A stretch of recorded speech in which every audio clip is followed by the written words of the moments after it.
Hey, this is Bradley Chubb, and you're listening to The Snap. Hey, this is Cortland Sutton. Hey, this is Tim Patrick. And you're listening to The Snap with Sidney Jones on Broncos Podcast Network. Yeah. What's up, Broncos country? Welcome back to the Broncos Podcast Network and YouTube for this week's edition of The Snap. I'm your host, Sidney Jones. It is week 17 of the regular season, and the Broncos are set to travel to LA to take on the Chargers this weekend. So joining me today is the lovely Hayley Elwood, the LA Chargers team reporter. Hayley, such a pleasure having you back here on The Snap again. Thanks so much for having me, Sydney. It's so good to see you, even virtually. I know we're still doing this, but it's great. I so appreciate it. Thanks for having me on. Of course, excited to have you on again. Hayley, how have you been, first of all? How's the season treating you so far? It's been good. A little wild as we kind of wind down this regular season here. And I'm sure everyone who's in our positions could probably say the same with protocols changing even for us and everything like that. But it's been good.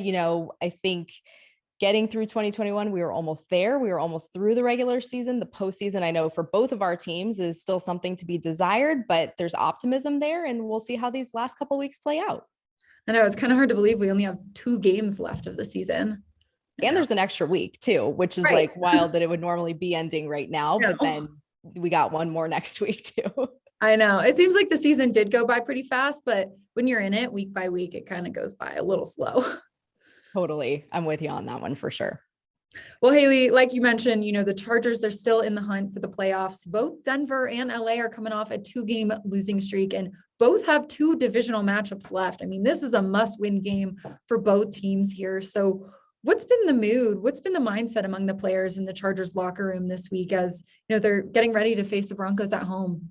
Yeah, so really the mindset hasn't really faltered for this team, despite the loss to Houston, which Rashawn Slater put very bluntly and said sucked last week. But there really hasn't been a sky is falling attitude. Keenan Allen, we just got off pressers with him. He said optimism has not been lost, but you could factor in the fact that things got really real now for this team. You mentioned it. This is a must-win game. This Chargers team needs to win out. They do need some help. They don't control their own destiny anymore. Justin Jackson, Chargers running back, said earlier this week that the playoffs start against Denver. If you want to make the push, you've got to win this game. So that's just kind of where they are right now. Optimism not lost, but they're very well aware of what's at stake. And that really, again, starts this week against the Broncos. Right. Like Rashawn Slater said, a tough loss to the Texans, but you guys were missing, key players that game due to COVID, injuries. Joey Bosa, Derwin James, Austin Eckler, just to name a few there. What's the COVID, injury update over there? What key guys are you guys getting back, and who's going to be out for this weekend's game, you think? I only laugh because it's like we're taping this one on Thursday, and like you and I, we know change every day. So much could change. I'll start with the guys though who are back this week, and that is Joey Bosa has been activated. Austin Eckler has been activated. Justin Jones, defensive lineman, he has been activated as well.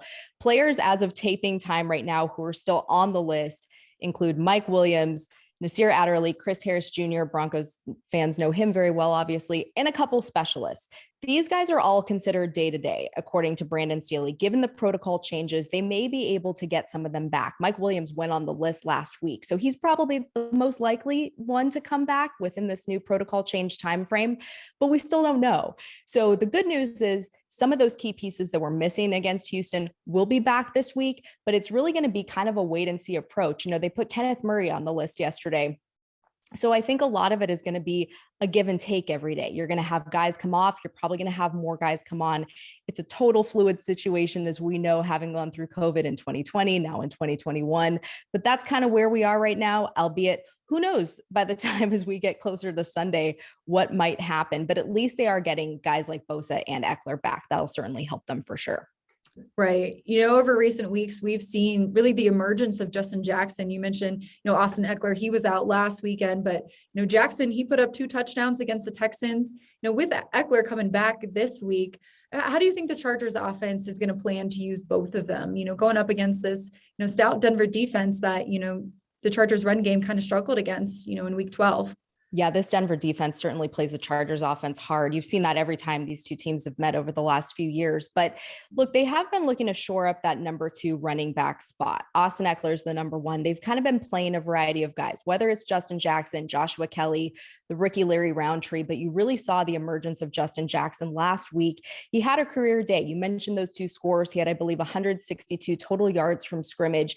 he is someone who really his pro career has been hindered by availability and just being hurt. But when he's healthy and he's on the field, he's a difference maker. So when you have two guys and you have that tandem that you can deploy who can either run between the tackles or catch passes out of the backfield, that'll bode really, really well for this offense. And also, especially for someone like Austin, who was dealing with an ankle injury a couple weeks ago. So getting him the opportunity to maybe take a break where you have another guy who can come in certainly will help him for sure. Well, in terms of this Chargers defense, Hayley, I know LA has struggled, against the run for a lot of this season. How do you hope to see, that group improve this weekend, as we got Melvin Gordon and Javonte Williams really hoping to get back on track and get back in their groove after, a tough loss to the Raiders? Yeah, what a tandem they are. And I think it just kind of comes down to, again, getting some of those pieces back. Last week, not having Joey Bosa, not having Justin Jones, Chris Rumph, the rookie, who's also on the D-line, he was out. Those guys are back. And then also looking at someone like Linval Joseph, I do not believe he played in that week 12 matchup. He is such a force up front, a key veteran presence too, a guy who's been around this league for a long time, but he really kind of stops it up there. So getting some of those guys back, I think, is going to be really, really key. Although Brandon Staley said, look, this defense has had a lot of different combinations and in terms of availability, whether it's COVID or injuries that they've had to work through. This is just another case of that. But I think getting some of those pieces will definitely help them. Well, head coach Vic Fangio, he said it's likely Drew Lock will get the start this weekend again, as Teddy Bridgewater, he's still in concussion protocols. Hayley, I know the Chargers secondary, they've had a bunch of different, injuries, guys out to COVID, like we've already talked about. How do you think they're going to fare going up against Drew, who throws a little bit more aggressively downfield than Teddy does? So when it comes to maybe what I just mentioned about some of those different lineups and lineup changes, our beat writer for The Athletic, Daniel Popper, noted that the Chargers have used more than 60 different secondary combinations this entire season, which is just crazy when you kind of stop and think about it. But I think a lot of this also hinges on hopefully Derwin James being fully healthy, coming back. He was not fully healthy in that Kansas City game. He was suited up last week against the Texans, but didn't play. It was sort of a break glass in case of emergency situation, and they never had to do that. He is such a difference maker out them for this team. Brandon Staley said in regards to Derwin, he's trending positive. He feels better. I believe he was on the field in a limited capacity on Wednesday, which is better because he hasn't really gotten that over the last few weeks. So getting him back up there, but we'll see how some of those secondary guys on the COVID list shake out, if they'll be able to come back. Look, it's another next man up situation for this Chargers team. They now know, though, that Drew Lock will likely be the starter versus what happened in week 12, where you got Teddy went out, you get Drew, Teddy comes back. Little chaos there. Yeah. So they're game planning for him, which is obviously beneficial and helpful, but there is some change there, and we'll see how it all kind of shakes out on Sunday. Last one here for you, Hayley. Who do you think needs to step up in order for the Chargers to get this win on Sunday? It's going to sound cliche, but I'm literally going to say the entire team. It's going to be a collective effort. Right. After the loss to Houston last week, Brandon Staley said the team didn't have enough in all phases of it. So it's going to take the offense playing a lot better than they did against Denver in week 12. It's going to take the defense playing a lot better than they did against Houston last week. Again, getting some key pieces back, which will be great, but it's going to take the full team effort to hopefully get a win for the Bolts this week for sure. Well, Hayley, can't thank you enough for joining me today. It's been such a pleasure having you on the podcast this week, and I look forward to seeing you in LA.